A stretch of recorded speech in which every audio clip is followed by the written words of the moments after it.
Hello viewers, we at Valorous Wellness Initiative return today with more wellness nuggets, and today we will be looking at the impact of grief on one's wellness. This is something that is not often spoken about, and yet majority of us at some stage in our life will have to go through grief. Grief could arise for so many reasons, not just loss of a loved one. Yes, loss of a loved one causes us to grieve, but even other losses in life or other challenges in life could actually lead us to grief.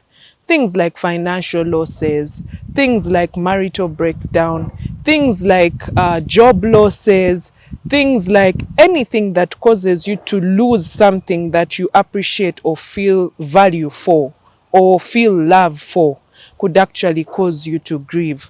So that is why I say that at some stage in our lives, we all go through grief.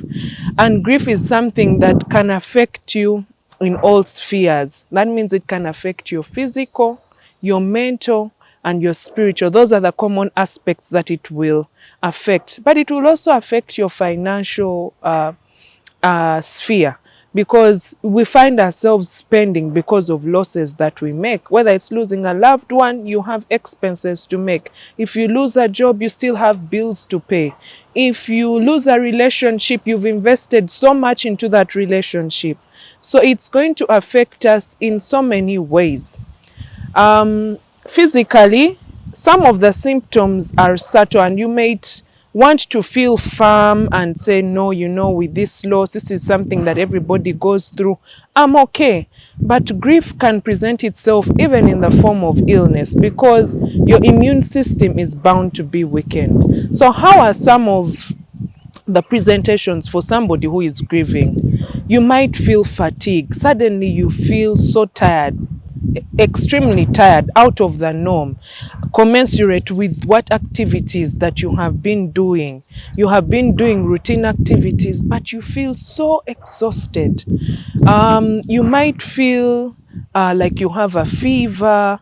Some people actually do come down with illnesses. They get colds, they'll get aches and pains, because their body is responding to grief.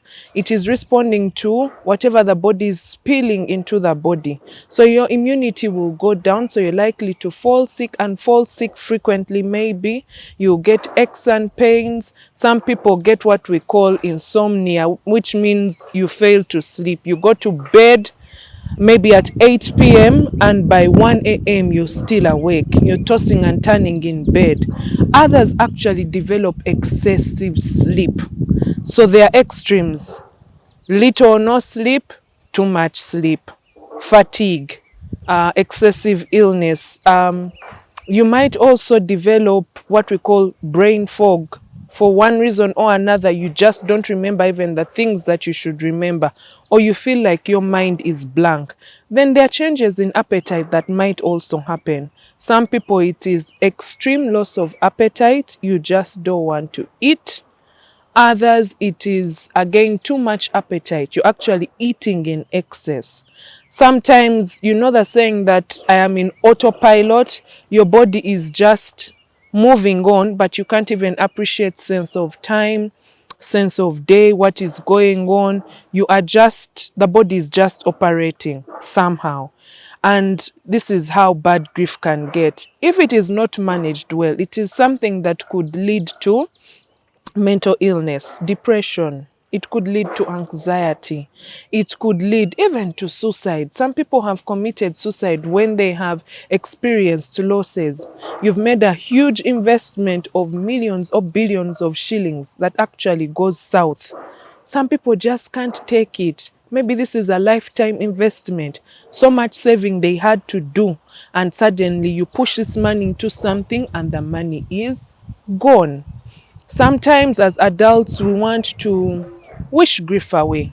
Unfortunately, sometimes grief is not something that we can wish away. It is something that we can learn to live with. We can learn to coexist with. So whenever we are in grief, the most important thing is to remember to fight for our joy, because grief takes away our joy. Spiritually, You will be challenged when you're going through grief. Sometimes, for those of us who even believe in God, you start to wonder, really, is there a God who could let me go through such a situation that would cause me so much pain, would cause me so much grief? You start to question your faith and your standing. So you could actually spiritually lose your faith, lose hope, lose belief in the God that you have been believing in. So grief can attack all spheres of your life. Like I said, financially, you make losses, you have to spend, you have to pay bills. You've invested so much time, so much effort in some of the things that have caused you loss. So we must appreciate that grief is here, that we can coexist with grief. And that means that you will live a life. Sometimes the days will be good, sometimes the days will be bad. Because for major losses like loss of a loved one, it is not something you can wish away. It is something that you can only learn to coexist with. How do we manage to move on? How do we manage to go through the seesaw of life? Like I said, today it is good, tomorrow it is bad. When you feel so low and so dampened, how do you actually get out of it? So work on the different areas we've mentioned. Things like exercise. We've mentioned before that exercise helps you to produce feel good hormones in your body. It helps you get healthier, so your immune system is actually going to improve. We've mentioned things like diet. So if you eat a diet that is rich in vitamins and antioxidants, which we get from fruits and vegetables in plenty, if you hydrate, if you get some sunshine, all these are contributing to your immune system, improving your immune system, so that even when you fall sick, you actually recover faster. So nutrition, exercise, avoiding intoxicants, because they only make the situation worse. And intoxicants are things like alcohol, like substances of use. It's unfortunate that sometimes when we are grieving, we use these substances to try and fill the void. So we take more alcohol, we take more drugs. When you're failing to sleep, adopt what they call sleep hygiene. Yes, you might be challenged, you're not sleeping, but have a routine. Go to bed consistently at the same time. Sleep in a dark, quiet room. So avoid distractions. Avoid taking caffeine before you go to bed. And consistently do this.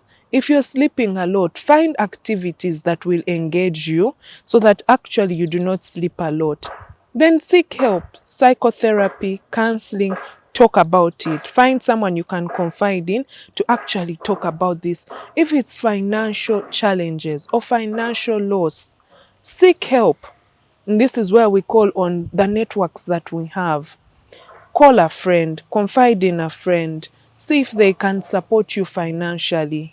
It calls for a good saving culture. Do you have a fallback position? Is there something that you can sell to actually recover your finances? So work on your financial wellness, work on your health, work on your nutrition, diet, sleep well, eat right, drink, and live a day at a time. Live a day at a time. That is not to say that when you are grieving, you shouldn't check into a hospital if you feel unwell, thinking that it's just grief. Like I said, your immunity might go down, so you need to go to a health facility and make sure that it's just the grieving process. And if there is an illness, it will be managed. So grief is with us. It affects our wellness. We can live with it. We can thrive with it. Let's support each other. Let's be a shoulder for each other to lean on so that we can manage to improve our wellness despite having to go through grief and loss.